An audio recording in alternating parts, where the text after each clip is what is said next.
April, if you can come here, I'll appreciate it. 8 o'clock. Besides Daisy, if anyone is around, I see 3 people. Please say hi. Tell me, where are you coming from? What church are you coming from? Or what state? So we can connect with you.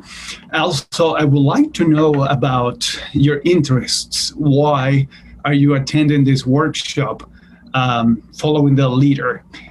We're going to actually follow a seminar that comes from Children's Ministry, the North American Division. I need to charge the computer, and I don't have plugs in there. So I'm going to put this in here while my technical assistant, beautiful wife here, help us out. There you go. It is charging. Well done. Boca de Raton, Florida. That's a beautiful place to be at, and especially during cold days. So welcome, Sister Daisy. I see April and see other people joining in. So drop a line, if you will. Tell me where you coming from and what kind of. And the next question is, what do you want to learn from this? So there's a section here for Q&A. I'm going to make sure we leave some time. If you go to the bottom of your screen in the Zoom app or in the computer where you at, you realize that there's a section for questions and answers. Make sure you go there. If at any time of the presentation you have a question, a comment, please go there. I would like to make this as interactive as possible so we can have a conversation. It's kind of hard to sit down for 1 hour listening to someone speak. So I want to make this as interactive as possible. Heather B is coming from Fort Lauderdale. Hello, Heather. Glad to see you. I'm glad that you guys are joining us here. So let's begin with a word of prayer, and I'm going to share my screen and have a few introductory words before we delve into the topic. Let's pray. Dear Heavenly Father, you're an awesome God. Thank you for this Sabbath day and for this opportunity that throughout technology, we can connect with brothers and sisters throughout the North American Division. We pray that you inspire our thoughts, pray that you lead this conversation this morning as I share and as I hear from you and we share about our experiences in children's ministries. Thank you for loving us. In Jesus' name I pray. Amen. Amen. Well, I'm gonna, for a minute, share my screen, and you're gonna see a little square over there. I'm gonna make sure to come out of there so I can see. When I'm sharing my screen, I don't have the ability to see who's there or see your comments. So I will come out of the PowerPoint in order to see who's there and have a conversation with you. So following the leader, I'm Pastor Nelson Silva. I'm in Kentucky, Tennessee Conference, the Kentucky, Tennessee Conference. I'm actually right now in my office in Nashville, Tennessee. It's not a bright day. I'm sure like Boca Raton is really nice and warm right there and sunny, most likely. It's kind of rainy here today, but we are rejoicing in the Lord for this opportunity to connect with you, Florida Conference, the Southern Union, and the North American Division. So my responsibilities here in the conference is to work in the youth department, and upon our shoulders upon this department is several responsibilities, but for my part, the responsibilities are public campus ministries, children's ministries, both of which I'll be talking about today. But this morning, we're going to talk about children's ministries in the context of following the leader. But really, this is for any leader in any responsibility. We won't actually use a lot of illustrations from children's ministries. It's about the sacred responsibility that the Lord has given us. What a call to lead others. So, and also I studied this for a little bit in my doctoral program. I love the topic of leadership because all of us, like it or not, are in that situation. So that's a little introduction of who I am, a little bit of my background. I've been in ministry for over 20 years, first as a volunteer, then as a bivocational, meaning working for the, having a secular job and volunteering for the church, and then full-time ministry in both Indiana and here. I'm originally from Venezuela. Anyone from Venezuela? Do you know where that is? So anyway, so here's my first thought. I want to ask this question for all of us, and I want you to type it on Zoom. I'm going to give you a minute. What is it that you admire about Jesus Christ the most? It's a broad question, but there's a point to it. So in the chat room in Zoom, I want you to type it there. What is it? What qualities do you admire of Jesus Christ that makes you long for him, that makes you admire him? So I'm gonna leave this for a second, so you think about this and type it right there in the Zoom chat. What do you admire about Jesus Christ the most? So let me come out of the Zoom and see what you guys are typing about. His kindness. Praise the Lord. Yes, for sure, Jesus is kind. Jesus is authentic, and Deborah says. He's genuine and sincere. And I tell you, this is one of the qualities of that our church needs. One of the qualities that our culture is really longing for. Is so much fake when we talk about media. It's so much fake when we talk about TV and artists and pictures and Photoshop, that our new generation is saying, give me something real. So that's why these Zoom type conference live events are very important, because there's a human being on the other side. There's no fakes. His patience. When every time we talk about patience, Erwin said, I go to my 5th grade in the elementary school. I remember a classmate, and this is a child talking, and he said, he wrote a poem, and the poem said, I asked patience to the Lord granted it to me. He sent me, and he mentioned a classmate, he sent me Maria, and she already fed me up. So I love talking about patience about that, because the way that we develop patience, actually doing it, and the Lord really listens to us when we ask for patience. His boldness. Oh man, talk about this. He didn't shy away from his preaching of the gospel. So these are pretty good. Thank you for participating on this little exercise. And why do I say that? Why do we ask that question? Because for 2 reasons. Number one, there's a psychological. Let me just come out of sharing the screen so I can share this couple of things. There's a psychological point in this, and I didn't have time. We don't have live interaction, so I cannot hear or hear you or know about you. If we were in a classroom, I could ask you questions. So I assume that many of you are in leadership, and I don't know your backgrounds, but if you've taken psychology, you realize a basic principle I actually learned in high school, and it's this: when you admire somebody else, when you admire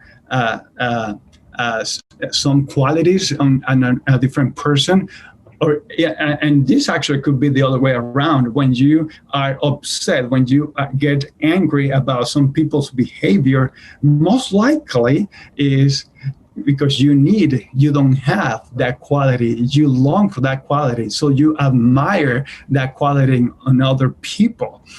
So that's quite interesting when I learned that.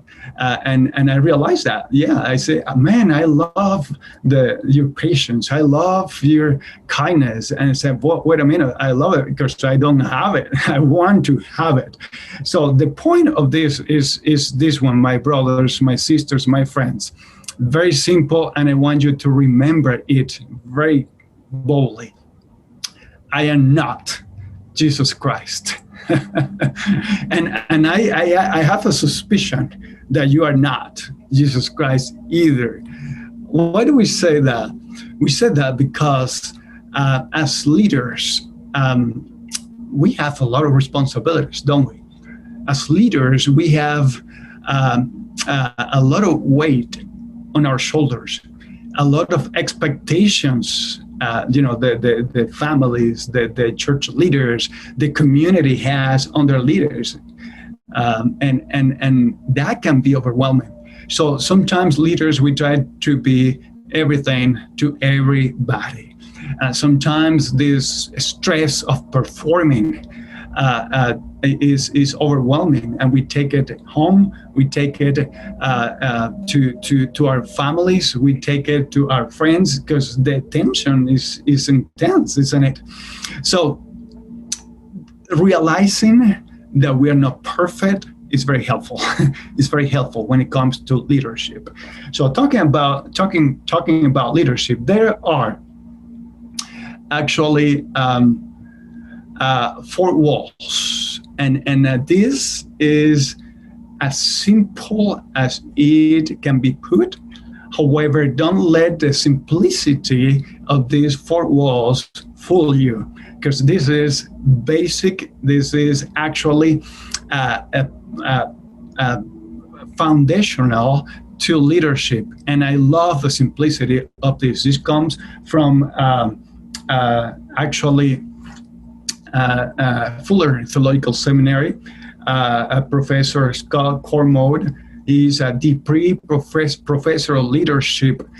This is one of the best top schools in the nation, the world, and I love the simplicity of it. So this is what they said. Every leader needs to have 4 things. There are 4 things that you have to always be watching for. There are 4 walls, they call it, just like a house. 4 walls that you need in order to put a roof and have the foundation. So the first one, he says, is people. I also call it human resources. If you're a leader, it is expected that you care for people, don't you? If you're a leader, it's expected that you love people, and you have a connection there. You have a calling for people. And here's the next one: structure. Structure means that you have a checklist. How many of you love checklists? That you have a schedule that you follow. A structure means that you know what's going to happen every minute, every second, every hour. A structure is someone who can plan, who can organize, who can lead a group of people. Is one of the qualities so much needed in leadership. Structure. So here's the next one: symbolic. And this, my friends, is one of the more forsaken, if I can use that biblical word, but it's one of the most relegated qualities or needs of every leader. The symbolic frame is basically the vision of a leader. You know, the visionary leader is one who can see the future, is one who can dream, is one who have not only is this type of person that you talked about, and then you say, wow, I wish we can do that. This is the type of person that comes to a city, for instance, and says, if you're in children's ministries, or if you're in youth ministry, if you are in church leadership, and they said, well, I want the whole city for Jesus Christ, and I'm going to plant a church here and here, and we're going to have 1,000 members, and you start listening, and some of you feel inspired. Wow, great. And then somebody else will ask a question. So, and how are you going to do that? It's just you and me. How are you going to do that? Do you see how much money do we have? The symbolic person is a motivator. He can see what others don't see. So much needed in our churches, in our ministries, in our homes. And the last one we won't touch is politics. There's no politics in church. I hope somebody's laughing right there. But let me just make a statement and move on. There's no place for politics in church, because this is not about who's right. This is not about selling my point of view. When we come to church, leadership is about servant leadership. It's about Jesus Christ being the leader. Therefore, all of us come to Jesus and say, Jesus, please lead us. Jesus, put this vision, this thought in my mind, in our minds, so we move when the Spirit moves inside of our hearts. Do you agree with that? If you were a presence, I will say, just raise your hand and tell me you are in agreement with that. So let's make a couple of statements here. Number one, all of you have parts of that. I mean, you have to be a person out of this world not to like people, at least in a small degree, Instructor, you came to this workshop at 9:00. Maybe some people came later, I don't know. But you have a schedule. We are in the United States, and everything is created, is moving within a schedule. One of the best illustrations is public transportation. You got to show up at a certain time. If you are not there, it's gone. So structure is extremely important. And some of you are extremely structured. Look at your car, for instance.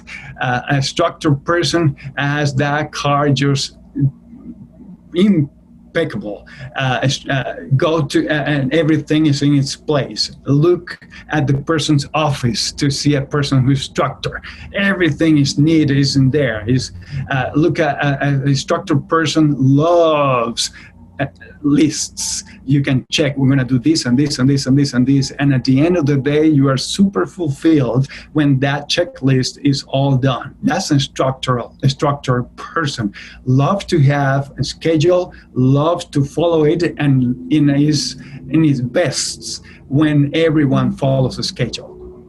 And the symbolic one, that's one of the most difficult, as I said before, but it's super important to have vision, to know, you know what the Bible says, without vision, the people perish. Now, here's the catch. If we were in person, I will have you do it differently, but I want you to be honest. So this is a time for honesty. This is a time, of course, we cannot see each other, but let's see how we do this. I want you to figure out which one of those defines you the best. Even though all of us have aspects of it, all of us also identify ourselves with one or the other. Maybe you can say, man, I'm a people person, or you say, man, I love structure, or man, I love vision. So all of us have that a clear distinction on us. So I want us to take a minute and figure it out.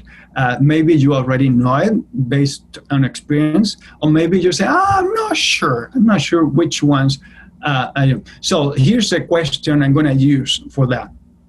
Are you a people-oriented person or a task-oriented person? A task-oriented person and a structure seem to go hand in hand. Many task-oriented people seem to be structure.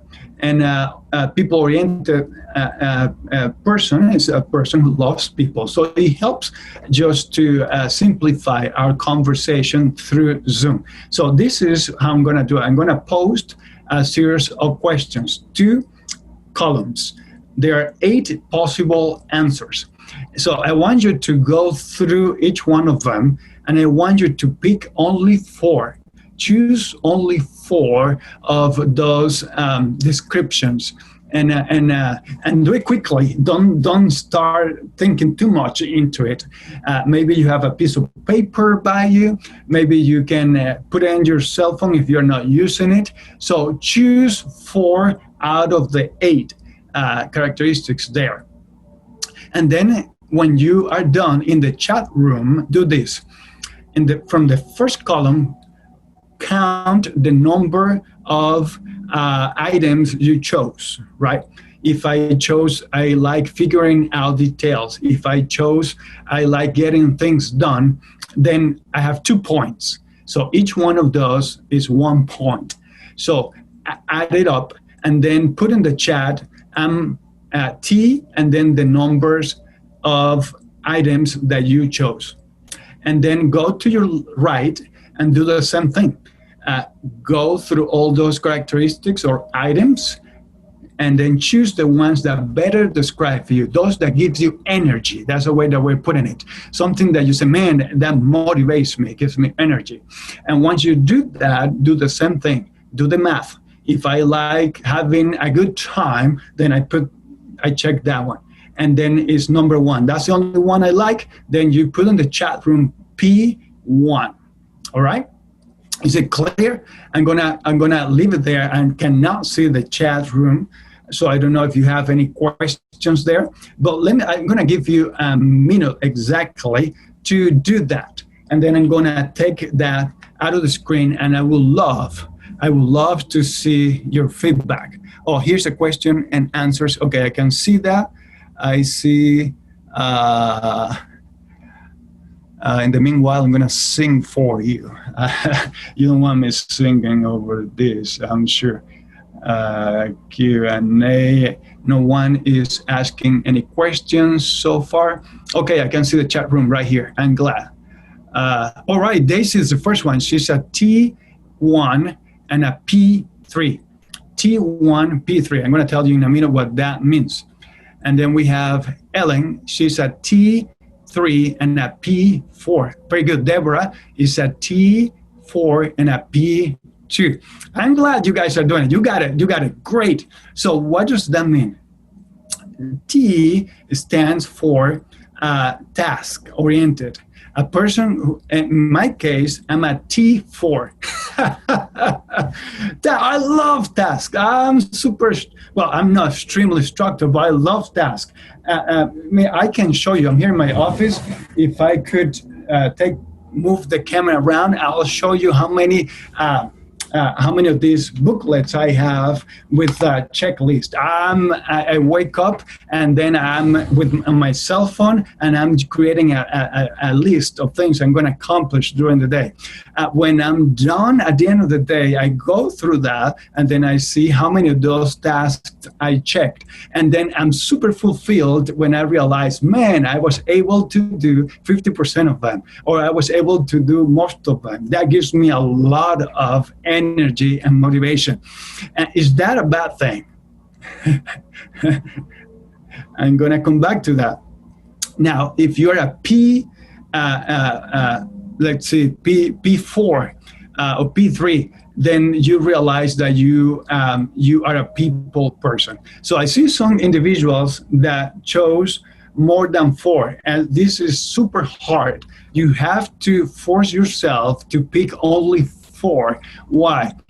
Because all of us love people and all of us love tasks. tasks. However, there's one over the other when you come to the realization of who you are. There's one over the other that gives you motivation and energy. So this is not perfect, it's not super deep works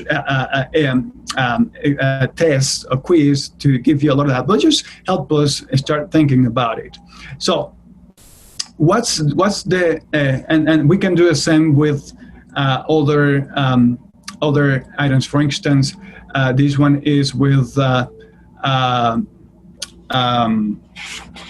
structure versus unstructured. So and we're not going to do it because there's a lot of time that we can consume. So what's the point that I'm trying to convey? So number one, that simple exercise, you coming to terms with who you are, helps you immensely to realize what's your leadership style. Because most likely, that part of the part of the wall that you identify with the most is the way that you lead. For instance, if I'm a instructor, I like to structure things around me.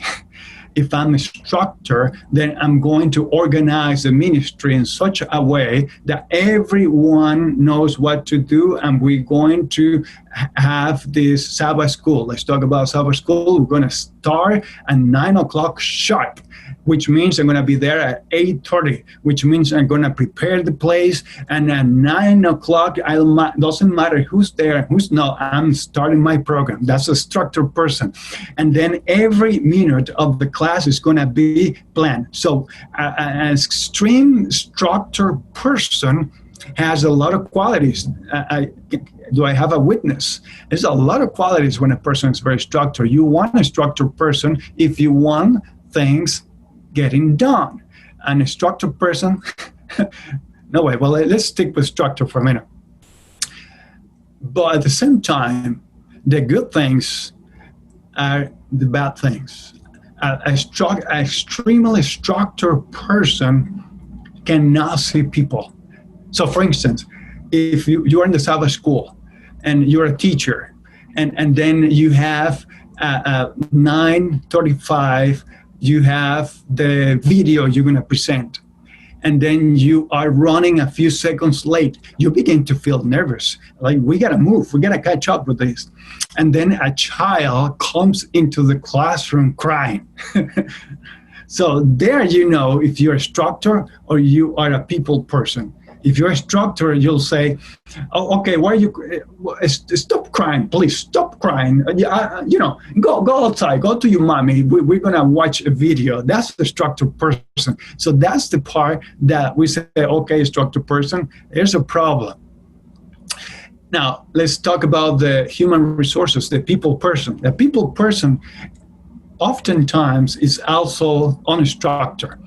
If you go back to the list that we just provided here, you realize that two things are need to complement each other. Both separate, they can create chaos. So let's talk about people person as a Sabbath school teacher. This person loves being with people. So the Sabbath school is supposed to start at 9 a.m. So this person shows up at 9:05 or 9 sharp, because on the way to church, this person has been stopped by a ton of text messages, a ton of phone calls, and then this person have not been able to prepare everything that she or he was supposed to prepare, because the night before she has been dealing with so many other things. Someone walked into her house and said, "Oh man, can you help me out with this?" Sure. And then someone else called crying, "My puppy just is sick in the hospital." And then someone else calls, "Oh, my friend is in the hospital with this and this and that." And then this person will drop everything this person is doing in order to serve someone else. And maybe this person have children in the house. So 4 children, and this person is caring for each one of them. It's midnight. The next day he's supposed to teach, and he's not prepared. So wakes up at 5 o'clock in the morning and start putting together all the things and get in the car and just get ready, storm to the Sabbath school, and then all the kids are lining up outside and the parents are lining up outside, and she walks into the church and she's greeting and kissing everybody, and then she gets to the classroom, there's nothing prepared, and then, well, can you get a picture? This is extreme people's person. Tends to be also a little bit on the structure. But this is the person that everybody loves. Everybody loves being around this person. He's so into you. You talk to the person and you feel, man, that person really loves me and it gets me. So here's the problem. Here's the problem. Let's imagine a board meeting, a church board meeting. Let's imagine that you are the chairman of that meeting. In that meeting, you have people persons, you have structure persons, and you have visionaries. When you cater towards the people person, the structure person is going nuts. When you cater the meeting towards the structure person, the people person is going nuts. And when you cater towards the visionary, both the people person and the structure is going nuts. Let's put an example. Let's say that you are in the same Sabbath school class. Now you have students who are structured. At the end of the day, when they go back home, what do you think those children or those students are going to tell their parents or their spouses or their friends? A people person will say, man, this was the best Sabbath school I ever had. This little child came crying and he stopped the classroom and said, what's happening, my child? And learned that this child just got her cat into the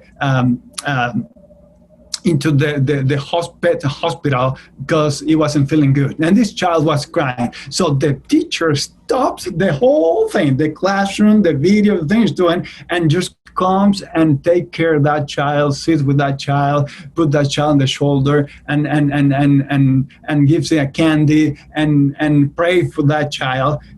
Takes 5 minutes of the hour that has in order to take care of that child. That child goes home. She is the best teacher ever. Now, let's look at it from the structured person's perspective. The structured person is watching at the watch, is looking at the watch, Wait a minute, it's 9 o'clock, the teacher hasn't started yet. Wait a minute, where's the program? I see the program that says 9:45, you're supposed to be coming to the conclusion of the program and you're still in the introduction. Come on, what's happening here? So at the end of the day, the structured person goes home and tells his parents, his friends, his spouse, this is the worst classroom, the worst day, the worst teacher ever. You getting the picture? You getting the picture?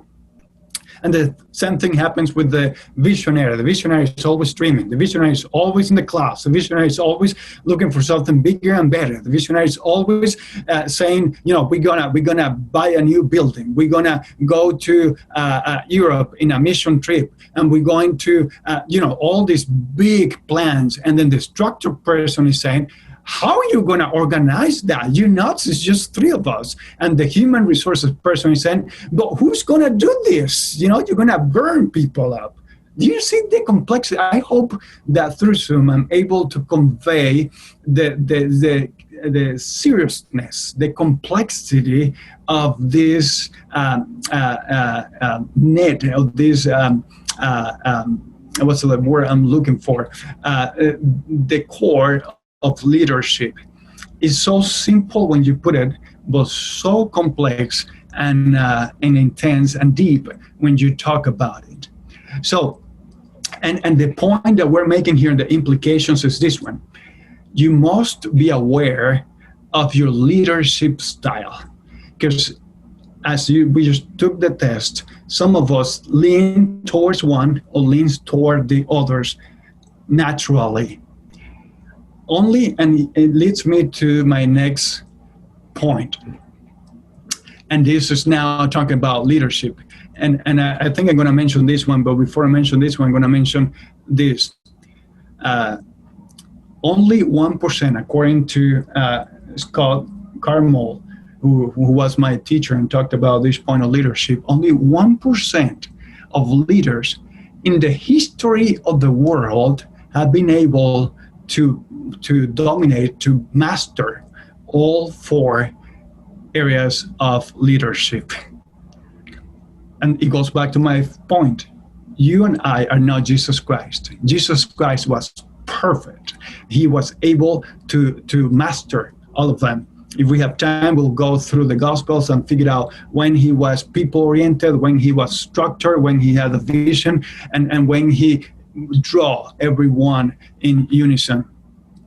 So that's crucial. So let's move to know your team.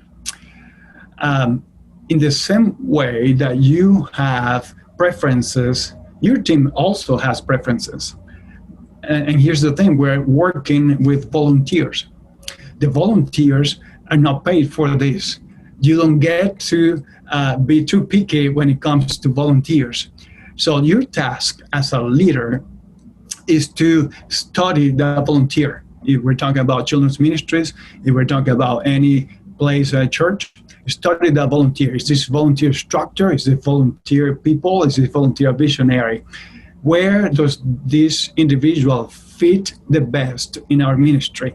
So one idea would be, once again, I don't know your churches, I don't know your settings, but a big church, a church that has a lot of people, you must always be recruiting, always recruiting. And when you recruit, one practice that has helped many, including me, is just have this person come as a guest. Come and see. You are observing that individual as well, and you're studying that individual.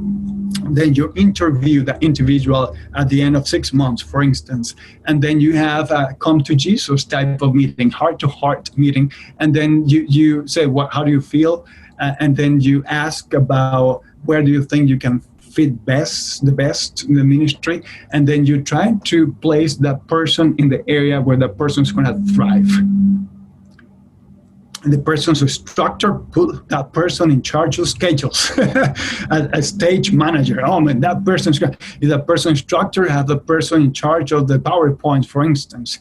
Is going to have it there, is going to have it on time. Have that person open the classroom. A person will thrive. Now, if the person, don't put that person greeting people, that person is not going to do a good job greeting people, because it's about the time, Come on, 9 o'clock, start. I don't care who's here, who's not. So now, a people person, you want to put that person in charge of greeting everybody. That loving person, oh man, is gonna everyone feel so good, so welcome. People person, you want to put that person in charge of pastoral type of duties. Have that person call the members of your Sabbath school. We're sticking with Sabbath school as a good example that I hope that most of you can identify with. People person, you don't put that person in charge of the schedule, because it's not going to happen. Don't put that person planning a field trip, because it's not going to happen. You see what I mean? What I'm talking about. So know yourself and know your people. There's an analogy saying that analogy that I think will help us in this, and it's this: every person has to be in the right bus, using the bus analogy, in the right ministry. In other words, the gifts that the Lord has given you and the call that the Lord has given you got to match. This is a good illustration of this is with music. I remember my good friend. We're so good friends that I don't remember his name, but he used to say that his choir teacher, he is a great singer and musician, and there are individuals and churches that love music. All of us love music, but there's some individuals that wish they could sing. And some individuals are bold and say, I want to be part of that choir. And when the choir is asking for people to come and audition, then they say, oh man. Oh, I remember my friend said that his choir teacher said this, friend, the Lord can use you going door to door and giving this literature. You don't have to be a singer, So matching your gift with your calling is important. If someone is not a good teacher, don't put him to teach. The person doesn't have the ability, doesn't have the call from God. So put in the right person, the right boss, and then put the person inside of the right seat. That's what we talk about. What's your skill? You're a planner, you are a people person. So I appreciate this. I see the first question coming in. I can plan, but I have a hard time executing. That's wonderful that you asked that question. I think we're going to address this. If not, we just talked about it. Every person, the right boss, on the right seat. Let them work off their strength. That's extremely important. So we're going to come back to that because we're going to cover this. How do we deal with this? We have come to the realization that not all of us don't have all the skills, all the abilities. All of us are not planners. All of us are not structured. All of us are not people person. All of us are not visionary. All of us have strength. All of us have weaknesses. How do we deal with that? So we're going to move into that in just a minute. So the first advice is this. Considerations.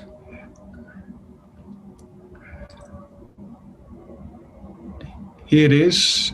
We have covered all of this. And here's the point, that going straight to the point of the question, find the people to help you with your weaknesses.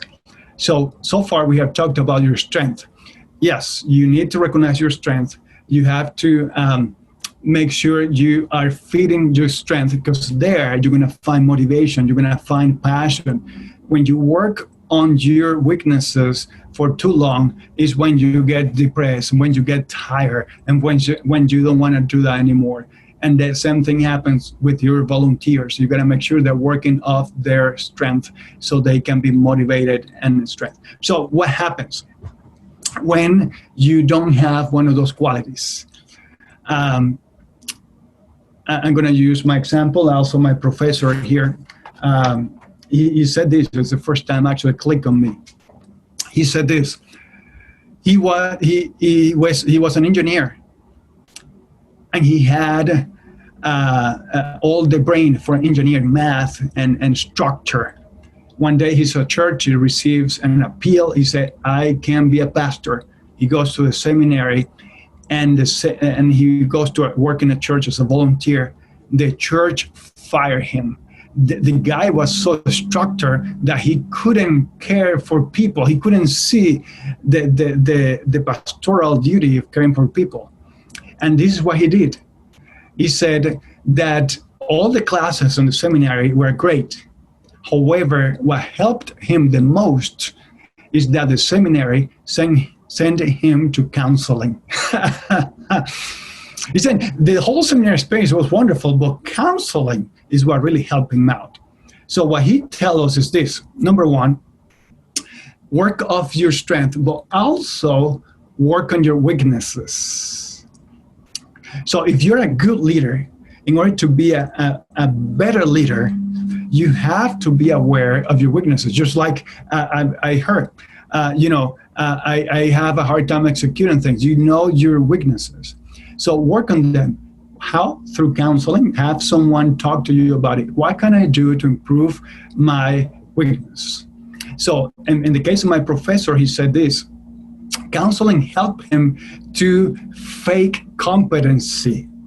And actually, it was in this guy's class. I tell you, I have never felt so much this affirmation that much. Someone who cared for people as him. And he was telling us all of this. I learned how to fake it, how to do it through counseling. Competency, you're not going to thrive on that, and you cannot stay there for long because it drains you. But you have to at least be aware of your weaknesses. So the second part, and that goes to the question, what can I do when you have a weakness? For instance, this is a good example, hard time executing. You have,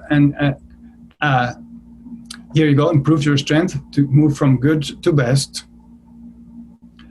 And the next one is this: choose team players, choose members that actually complement your weaknesses. The same thing you do for your volunteers. So in your case, my sister, if you have a hard time executing, find structured people who love planning, who love getting things to conclusions, who loves following through, who are wired to and motivated to see a project come to a fruition and to an end. So in your case, you'll find me, because that's me. I love it. So you have a plan. I love to see it happening. So let's partner up. So you start with prayer. Lord, I know this is my weakness. And this is wonderful when you're aware of your weaknesses. So Lord, help me. Put someone in my path that can help me to complement my weaknesses. And there's so much we can talk about it. But at the same time, we need humility. Number one, to recognize it. We need humility to ask for help. And we need humility, patience, communication in order to work with someone who is opposite to us. It's true. It sounds romantic, having someone different than you that can complement. It sounds like marriage. This is not a marriage seminar, but that's exactly what happens. We are attracted to opposite poles and we complement each other. But the same complementation causes chaos and fights and I want out of this. So the same thing happens in leadership and working relationship. We have to work with each other in order to work off each one's strength, complement each other for the sake of the ministry. I hope that helped, sister, with that question.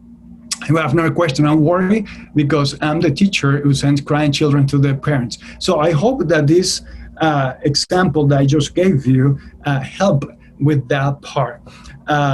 I'm a instructor as well, and I came to the realization with when Dr. Cormode gave the example and said, "Oh my, that's me. I'm superstructure. I can actually, I don't want to put it this way, but I could come across, and this happens actually when and under stress. If you really want to know what camp you are stronger or strongest, wait for the moment of stress. That's when really your natural inclinations come out clearly. And when I'm under stress, man, let's say we are having a retreat and I'm in charge of this program. Man, I can care less about what people think. And that's horrible. This is being recorded. Oh my. So let me say it differently. I'm very conscious about the time and about finishing the program on time. And sometimes people have needs or things get off schedule. And I tell the person, please stay aside. We got to finish the program. That's a weakness of mine. And one thing that has helped me personally is you can tell that I'm Latino. The culture itself, for those of you who are in Florida, surrounded by Latino culture tends to be people-oriented. Being surrounded by people-oriented individuals, it has helped me in a sense that I see what a people-oriented individual look like, and without even thinking about this, I could come across as a people loving people. You know, I'm a pastor. I'm trained pastor, and we go through counseling classes. I've been counseling myself, but throughout the years, I have come to the realization that this is a weakness of mine. So in a program, when something like that happens, like the sister says, I gotta finish the program, and I have to balance it out. And having someone who loves people helps me balance that out. And sometimes we just gotta go through this formula. A child is crying, stop. What's happening? And maybe you can send someone to help that child while you continue with the program. You see that? So counseling gives you tools to help you deal with those situations. If you are all about people and lack structure, then make sure you have a plan and make sure some other people help you follow it. So we gotta find a flexibility. So time helps you. Being conscious, being aware of your weaknesses help you, but then doing something about it. We're going to repeat: counseling, having other people speak into you, accountability, form a group, and this is something that my professor does. He has a person, a coworker, where he is so honest, and he wants the person to be honest with him. In my case, it's my wife. After this, she's watching, and she is texting me, do this, do that, you're not doing this, you're not doing that. And oftentimes after a program, after a sermon, I ask her, tell me what's happening. And she's so kind that oftentimes she doesn't want to tell me things bluntly, But sometimes she's blunt. No, that was bad. You couldn't do that. So find that person who can speak into your life and help you with those weaknesses. I hope that answered those comments. Thank you. And we are actually drawing to an end. If there's any other questions or comments, please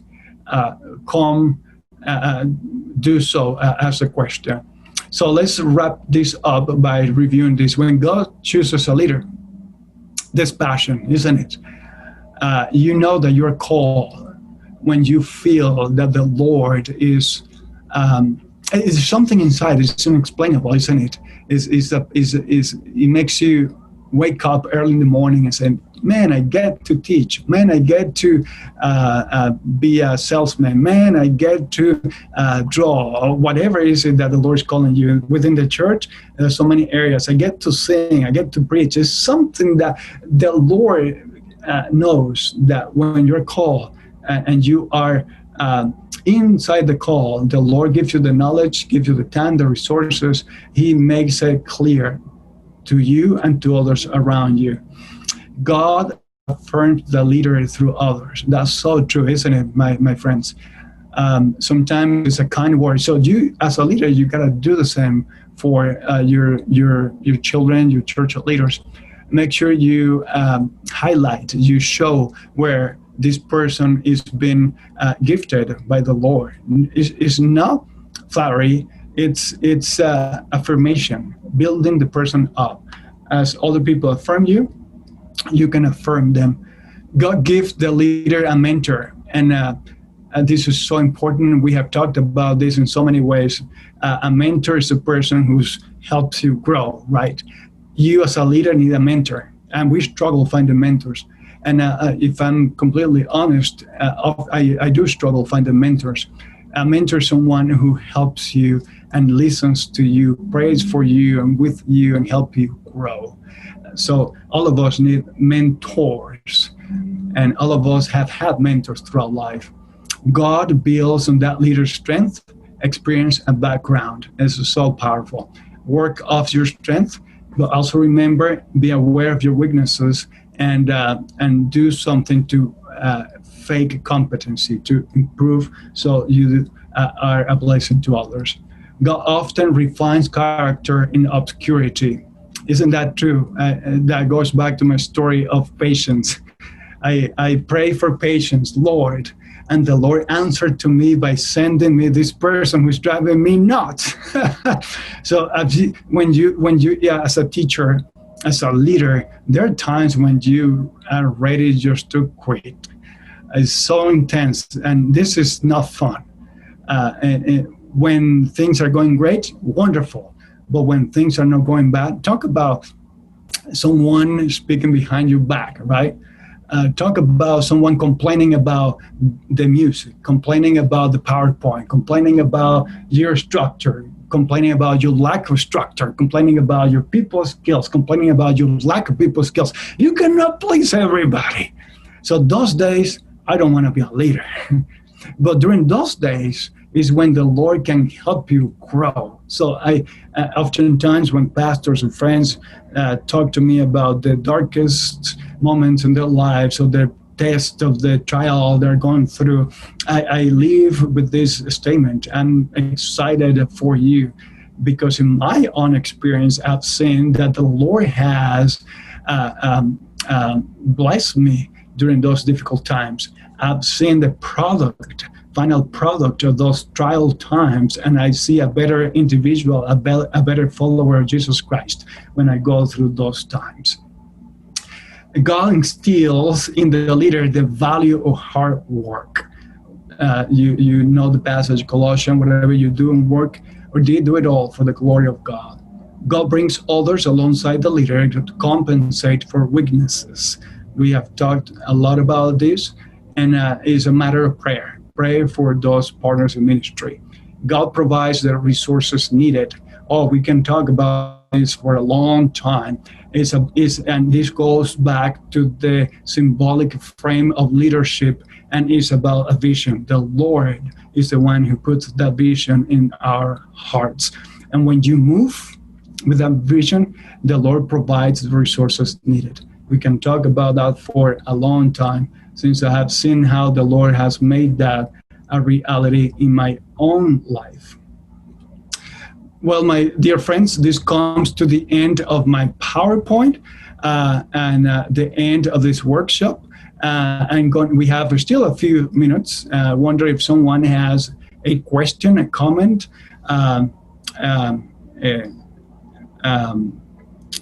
maybe tell us what you learned. Was there something that you took away from the seminar? Is there something that spoke to you personally? Please use the chat room. I will appreciate it. Or if you have another question, just put in the question and answer, and I'll be more than happy to see it so we can take advantage of these few minutes left before we say goodbye. Thanks to you, Sister Daisy. Thank you for joining us. Anybody else? It's kind of weird talking to screen. Well, appreciate you guys giving feedback, asking questions, and participating. That makes it a little bit easier in spite of this. I hope that someone was able to take something out of this takeaway, right? Your takeaway is how you have been able to fulfill the calling the Lord's given you, and what you will do in order to do it. So here's the thing. Will you drop a line saying, what will you do in order to be a better leader? What's your takeaway that you're going to say, Lord, please help me to be a better leader? So Deborah said, leadership is a teamwork, and being a team player is about working for God, not ourselves. Amen. That's exactly right. It's not about me, my glory. It's about the team. It's about the people the Lord has asked us to bless. Thank you so much, Sister Deborah, for that. All right. Well, I think this comes to an end. Have a blessed rest of the Sabbath, a blessed rest of the conference, and I think this has been a great opportunity. I see Sister Daisy with our determination. I need to be able to delegate more because I like structure. Very good, my sister. That's a good. It's difficult to delegate because not everyone will do it as best as you do, and that's the problem with delegation. I struggle with that myself. So very, very good point.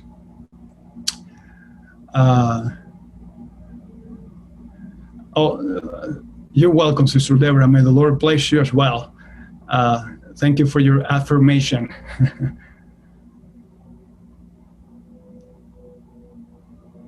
I see that Sister Ellen talks about the importance of feedback for ourselves. Yes, that's right. We need to be humble enough to ask for feedback. It hurts, I won't lie to you, but it will make us better as we realize what our shortcomings are and work on them. Very good. Excellent. Excellent.